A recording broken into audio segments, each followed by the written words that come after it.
آیا ډېر مسلمانان داسې نشته دی چې د حج او د عمرې څه کوي تمنا ارزو کوي؟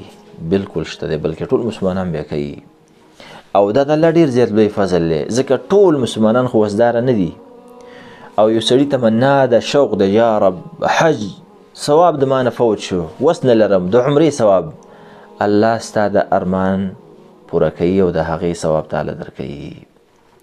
چې وس دې وشو لاړ به شي، دې دا مطلب به دا نه چې سړی به نه ځي، لیکن وس یې نشته د هغې اجر در الله درکوي. یو څو اسانه عمل دی او یو څو څلور شرطه دي پکې.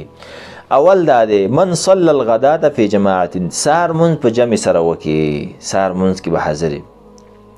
دویم شرط دا دی ثم قعد یذکر الله، بیا به کښېني الله به یادوي، ذکر به کوي، یعنې سهار مونځ چې دې وکړو د هغې نه بعد به په جومات کې ناست وي.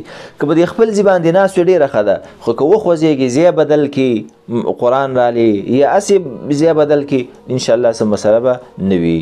دوه شرطه شو، په جمع دې مونځ وکړو، دویم دا ده کښېناستې ذکر اذکار دې کوو، تلاوت دې کوو، دعاګانې دې کولې.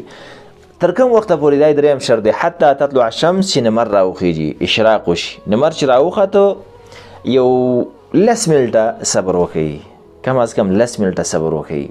د دې نه بعد ثم صلى رکعتین، 2 رکعات یې وکړل، 2 رکعاته چې وکړل دې انسان ته به الله څومره ثواب ورکړي؟ کانت له کاجر حجة وعمره، د حج او د عمرې په مقدار اجر انسان ته الله پاک ورکوي. الله اکبر، څومره اسانه عمل دی. سهار مونځ په جمع کول، بیا کېناستل نمر راختو پورې، بیا 2 رکعاته کول، دغومره عظیم ثواب دی. دا عمل موږ ته پکار ده چې هره ورځ یې وکړو، هره ورځ نه یې نو په جمعه کې ښه یو ځل، میاشت کې ښه یو ځل سړی وکړي که نه. دا څنګه یو سړی وایي چې زما ارمان دی زه حج ته لاړ شم او عمرې ته لاړ شم، د هغې اجر الله پاک موږ او تاسو ته راکوي او موږ په دې باندې عمل نه کوو. میاشت کې یو ځل وکړه، جمعه کې یو ځل وکړه، که هره ورځ سړی نه شي.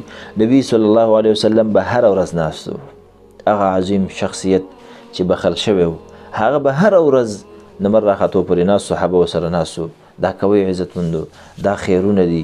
ټول 3 په وخت به نه د سهار مونځ نه بعد نمر راختو پورې زیات دي شي 1 ګنټه، دا پې موږ او تاسو څه کې حاصلېږي.